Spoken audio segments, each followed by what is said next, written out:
Hello world, स्वागत है एक और वीडियो में। और आज हम बात करने जा रहे हैं top 5 mistakes beginners make in programming. ठीक है, तो 5 सबसे बड़ी गलतियां जो कि बिगिनर्स करते हैं प्रोग्रामिंग सीखते समय। Number 5, using comparisons in if conditionals all the time. If conditionals में कंपैरिजन हर समय यूज करना। हमारे पास इफ स्टेटमेंट में एक बूलियन वैल्यू होना चाहिए जिससे वो डिटरमाइन करेगा कि एक ब्लॉक में घुसना है कि नहीं घुसना है। तो अगर हमारे पास एक बूलियन वैल्यू पहले से है तो हम लोग को उसके साथ में इक्वल टू ट्रू चेक नहीं करना पड़ेगा। इज इक्वल टू ट्रू या is equal to false check नहीं भी करने से चलेगा। इसका ये डिसएडवांटेज है कि अगर हम लोग को कभी भी कोई वैल्यू चेंज करना पड़ा तो हम लोग को हर जगह पे वो वैल्यू चेंज करना पड़ेगा। ये कोई प्रॉब्लम नहीं है, लेकिन ये एक बैड हैबिट है। तो अगर इसको कोई भी करता है तो वो जल्दी से जल्दी इसको चेंज करे। Number 4, not naming variables, classes and objects meaningfully. Variables का नाम हम लोग कुछ भी रख सकते हैं, ए बी सी, या फिर जो भी वो वेरिएबल काम कर रहा है वो रख सकते हैं। लेकिन ये एक गुड प्रैक्टिस है, एक अच्छी प्रैक्टिस है अगर हम लोग वेरिएबल्स को मीनिंगफुली नेम करें। वेरिएबल्स जो काम कर रहे हैं उन्हीं के हिसाब से उनका नाम रखना चाहिए, क्योंकि जब हमारे पास 2 या 3 या 4 वेरिएबल्स हैं तब ABCD करके उनका नाम रखने से हमारा काम हो जाएगा। लेकिन जैसे जैसे हमारे वेरिएबल्स बढ़ने लगेंगे, सपोज़ हमारे पास Z वेरिएबल्स हो गए तो A से लेके Z तक 26 होता है। तो अगर हमारे पास 26 वेरिएबल्स हो गए तो हम लोग एक एक वेरिएबल क्या करता है कैसे याद रखेंगे। उसी जगह पे अगर हमारे पास हर वेरिएबल मीनिंगफुली नेम्ड होता, हर वेरिएबल का नाम इसी हिसाब पे रखा जाता कि वो क्या काम कर रहा है, तो हमारे लिए ट्रैक करना बहुत आसान हो जाता। और एक बात, अगर हम लोग अचानक अपने कोड के किसी भी हिस्से पे देखेंगे तो हम लोग को समझ में नहीं आएगा कि ये वाला वेरिएबल क्या कर रहा है, ये क्यों वैल्यू स्टोर कर रहा है, ये क्या कर रहा है, कुछ समझ में नहीं आएगा। हम लोग खुद ही देख के अपना ही कोड नहीं समझ पाएंगे। और एक बात है कि अगर हम लोग सुबह कोई कोड लिख रहे हैं और शाम को उसको वापस देखेंगे, या शाम को भी नहीं, 2 घंटे के बाद 1 घंटे के बाद वापस देखेंगे, तो हम लोग को खुद नहीं समझ में आएगा कि वो कोड क्या कर रहा है। उस टाइम पे हमको प्रॉब्लम होगी और हम यही सोचेंगे कि वेरिएबल्स को ठीक से नेम करना चाहिए था। यहाँ पे एक और बात बोलनी है मेरे को कि एक अच्छा प्रोग्रामर वो नहीं होता जो कि दूसरों का कोड समझ ले। एक अच्छा प्रोग्रामर वो होता है जिसका कोड दूसरे प्रोग्रामर समझ लें। Number 3, memorising syntax, logic and built in function names. ये वाले एक बहुत कॉमन मिस्टेक है जो कि कई लोग करते हैं। कोड को याद करना कभी भी अच्छी हैबिट नहीं है। हम लोग का अगर एग्जाम है तो हम लोग को भले कुछ चीज़ें याद करनी पड़ सकती हैं, जैसे कि डेफिनेशंस, कुछ एग्जाम्पल्स, या फिर कुछ बिल्ट इन फंक्शंस के नाम, उनके रिटर्न टाइप वगैरह वगैरह। लेकिन हर चीज़ याद करना अच्छी बात नहीं है। हम लोग को बस इतना ही याद करना है कि हम लोग एग्ज़ाम में अच्छे नंबर्स ला सकें और अपना इंटरव्यू क्रैक कर सकें या जो भी करना है। लेकिन हम लोग को हर चीज़ समझना पड़ेगा, क्योंकि हम लोग जो भी याद कर लें हम लोग को कुछ दिनों के बाद भूल ही जाएगी। सपोज़ हम लोग हर लैंग्वेज का सिंटैक्स, हर प्रोग्राम का लॉजिक और सारे बिल्ट इन फंक्शंस को याद कर लिए, तो हम लोग उसको कितना दिन याद रखेंगे, हम लोग उसको एग्ज़ाम के बाद भूल ही जाएंगे। लेकिन अगर हम लोग उसको समझ के अपने दिमाग में बैठा लें तो हम लोग को वो हमेशा याद रहेगा। सपोज़ हम लोग पाइथन यूज़ कर रहे हैं, हमारे पास अब इतने सारे बिल्ट इन मॉड्यूल्स हो जाएंगे जिसको हम लोग इंपोर्ट कर सकते हैं, और हर एक मॉड्यूल में इतने सारे फंक्शंस हैं और उन फंक्शंस का रिटर्न टाइप कुछ है और वो सब अलग अलग वैल्यूज़ लेकर अलग अलग वैल्यूज़ रिटर्न करते हैं। ऐसे बहुत मुश्किल हो जाता है हर फंक्शन को याद करना, वो क्या रिटर्न करेगा, क्या वैल्यू पास करने से। ठीक है, तो इसीलिए कुछ याद नहीं करना चाहिए। और एक बात यह है कि जितने मॉड्यूल्स पाइथन खुद नहीं बनाया है, उससे ज़्यादा मॉड्यूल्स, उससे ज़्यादा फंक्शंस, उससे ज़्यादा लाइब्रेरीज़ तो कम्युनिटी बना दी है। तो हम लोग क्या क्या याद रखेंगे?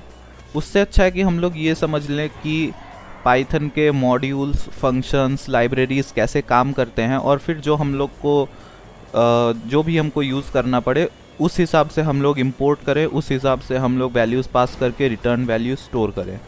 तो इससे हमको ज़्यादा सुविधा होगी। Number 2, using only one learning platform. Internet पे बहुत सारे लर्निंग प्लेटफॉर्म्स हैं, जैसे कि यूट्यूब हो गया, गूगल हो गया, stack overflow, GitHub, Geeks for Geeks, W3 schools, बहुत कुछ है, ट्यूटोरियल्स पॉइंट।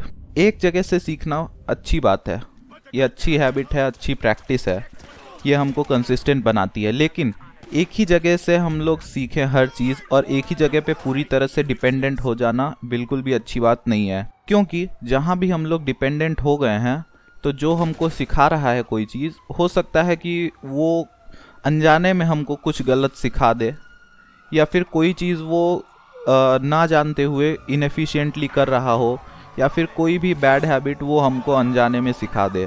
तो इसीलिए हर जगह से हमको थोड़ा थोड़ा जान पहचान रखनी चाहिए, हर जगह हम लोग थोड़ा थोड़ा चेक करते रहें। वैसे सीखना है अगर कोई भी चीज़ तो एक ही जगह से मेजर पोर्शन सीखो और बाकी जगह से और कई सारी चीज़ें सीखना चाहिए। और एक बात यह है कि अगर हम लोग YouTube से सीख रहे हैं तो हम लोग को अगर कोई भी प्रॉब्लम होगी तो हम लोग कमेंट करेंगे नीचे, और सपोज़ हम लोग किसी 2 साल पुराने वीडियो से देख रहे हैं तो अब उस 2 साल पुराने वीडियो पे कौन रिस्पॉन्ड करेगा हमारे कमेंट का। इसीलिए हम लोग को सिर्फ YouTube पे डिपेंडेंट नहीं होना पड़ेगा। एक बहुत अच्छी साइट है स्टैक ओवरफ्लो नाम की, वहाँ पे क्या होता है कि जो भी कॉमन एरर्स होते हैं या कॉमन प्रॉब्लम्स होती है, लोग वहाँ पे जाके पूछ लेते हैं अपनी प्रॉब्लम। अब वहाँ पे इतने सारे प्रॉब्लम्स पूछे जा चुके हैं कि जितने भी कॉमन प्रॉब्लम्स होते हैं जो कि कोई भी फेस करता हो, बिगिनर हो या इंटरमीडिएट हो, कई सारे एडवांस प्रॉब्लम भी हैं, इतने सारे हो चुके हैं कि अब हम लोग वहाँ पे डायरेक्टली सर्च कर सकते हैं कोई भी प्रॉब्लम।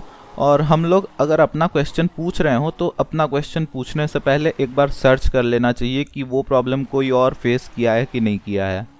क्योंकि कई बार ये होता है कि जो प्रॉब्लम हम लोग फेस कर रहे हैं वो कोई और ऑलरेडी फेस कर चुका होता है, तो उसका सॉल्यूशन वहाँ पे दिया रहता है। ओके, सो अब बढ़ते हैं हम लोग नंबर 1 की तरफ। नंबर 1 ये है pursuing programming because it has scope, better career options and better salary. अच्छे स्कोप के पीछे भागना कोई बुरी बात नहीं है, अच्छे कैरियर के पीछे भागना कोई बुरी बात नहीं है, अच्छी सैलरी पाने की कोशिश करना कोई बुरी बात नहीं है। लेकिन ये सब हम लोग को तब मिलेगा जब हम लोग अच्छे से प्रोग्रामिंग कर सकेंगे। प्रोग्रामिंग का जो लर्निंग कर्व होता है वो काफ़ी स्टीप होता है। जो भी बिगिनर्स होते हैं वो लोग काफ़ी जल्दी हार मान जाते हैं कि मेरे से ये नहीं हो रहा है। मैं आपको डिस्करेज नहीं कर रहा हूँ, लेकिन जो भी प्रोग्रामिंग सीखता है उसको बहुत टाइम लगता है सीखने में। हम लोग किस हिसाब से चलते हैं कि हम लोग को जब रिवॉर्ड मिलता है तो हम लोग बहुत खुश हो जाते हैं और उस काम को और करने की कोशिश करते हैं। लेकिन यहाँ पे क्या है कि रिवॉर्ड हम लोग को बहुत लेट मिलेगा, और अगर बहुत लेट भी नहीं मिलेगा तो बहुत जल्दी भी नहीं मिलेगा। तो इसलिए यहाँ पे मोटिवेटेड रहना बहुत मुश्किल हो जाता है, जिससे कई लोग छोड़ देते हैं। तो हम लोग को प्रोग्रामिंग तब नहीं परस्यू करना है जब हम लोग उसमें इंटरेस्टेड नहीं हो। हम लोग जब जॉब में इंटरेस्टेड हो सिर्फ, तब हम लोग को नहीं करना है। हम लोग को तब परस्यू करना है जब हम लोग सच में इंटरेस्टेड हों। प्रोग्रामिंग सीखो, लेकिन तब सीखो जब खुद सीखना हो, इसलिए नहीं कि जॉब के पीछे और सैलरी के पीछे भाग रहे हों। ठीक है, तो ये थे 5 मिस्टेक्स जो कि बिगिनर्स करते हैं। और इसके साथ में एक बोनस टिप है। आज का बोनस टिप ये है कि हम लोग को हमेशा अपनी लिमिट्स याद रखनी चाहिए। लिमिट्स याद रखना बहुत ज़रूरी है, सिर्फ प्रोग्रामिंग के लिए ही नहीं, किसी भी टॉपिक के लिए, किसी भी डोमेन में, किसी भी पढ़ाई में, किसी भी जॉब में। ठीक है, तो मेरे को ये एक एग्जांपल के साथ समझाना है। सपोज़ हम लोग 6 महीने से प्रोग्रामिंग सीख रहे हैं और हम लोग को कॉन्सेप्ट्स और सिंटैक्स, लॉजिक ये काफ़ी अच्छे से आने लगा है, लेकिन हम लोग इतने से एक्सपीरियंस से नया फेसबुक नहीं बना सकते, नेक्स्ट यूट्यूब नहीं बना सकते, क्योंकि जो ऑलरेडी एग्जिस्टिंग है वो उसमें इतने सारे फीचर्स हैं कि हर फीचर को हम लोग नहीं बना सकते। और अगर हम लोग बनाने की कोशिश भी करेंगे, सपोज़ हम लोग YouTube को बनाने की कोशिश भी करेंगे, तो इसमें ऑलरेडी इतना सब कुछ है कि हम लोग नहीं बना सकते। और अगर बनाने भी लगेंगे तो सपोज़ 2-3 साल 5 साल भी लग सकता है बनाने में। ये मेरी डिस्करेज करने की कोशिश नहीं है, ये देख के ही पता चलता है कि इतना सब कुछ बनाना एक आदमी के बस की बात नहीं है। ये याद रखने से आप ही का समय बचेगा, क्योंकि आप सपोज़ 6 महीना इस प्रोजेक्ट पे वेस्ट करेंगे और फिर ये सीखेंगे कि ये बनाना अकेले बंदे के बस की बात नहीं है। उससे अच्छा है ये खुद ही जान लेना कि ये बनाना एक बंदे की बस की बात नहीं है। तो जब स्टार्ट कर रहे हो तो सिंपल प्रोजेक्ट से स्टार्ट करें और फिर धीरे धीरे कॉम्प्लेक्सिटी बढ़ाना चाहिए। इससे हम लोग मोटिवेटेड रहेंगे, हम लोग सीखेंगे और हम लोग को और भी काम करने का मन करेगा। ठीक है, तो मेरे को उम्मीद है कि इस वीडियो में कुछ समझ में आया होगा, कुछ अच्छा लगा होगा, और अगर अच्छा लगा हो तो लाइक कर दीजिए और सब्सक्राइब ठोक दीजिए और इस वीडियो को दोस्तों के साथ शेयर करें, स्पेशली जो अभी प्रोग्रामिंग स्टार्ट कर रहा हो उसको ये वाला वीडियो बहुत काम देगा। ठीक है, फिर मिलेंगे। I ain't the first with the curse, with the thirst that I wanna be better, not worse, man it hurts. I'm on this earth with my words and I put them all together, insert, cause I wanna have worth. Working hella hard till they put me in the dirt. Gonna go far, man, listen to my words. Gonna be a star, man, life's like a blur. When you're working this hard, yeah, you get what you deserve.